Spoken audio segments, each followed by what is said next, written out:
But I find myself at times feeling like I'm on the outside looking in, trying to discern how and when to buy into gay culture, how to faithfully and fittingly interact with and respond to gay culture in light of my faith. And maybe you find yourself asking that same question here this afternoon.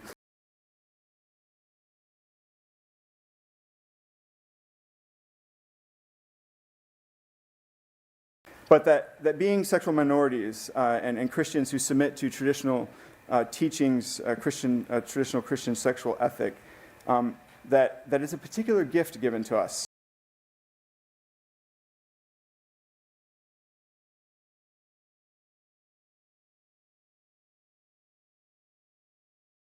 As audience suggests, we bear the particular burden, but also the particular gift of being culturally dislocated. It's also a gift that I think we can offer back to God, that it may be sanctified by Him.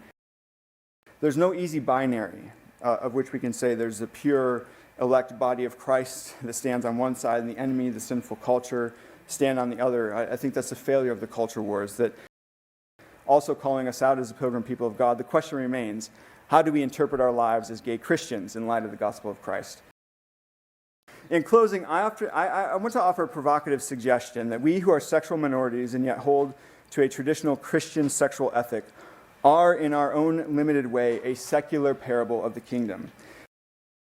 And so while it's right and it's essential that we lament the profound sense of dislocation that we bear, the sense of being a pilgrim without a home is also, I think, a gift that we can offer back to the church. It's our gift that when offered up to God, it can be sanctified, it can be made holy, and used by God in His freedom to witness to the gospel of Christ.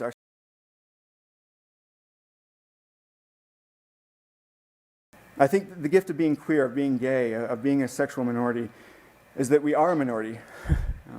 We're culturally dislocated, and it makes us aware of the fact that we don't belong.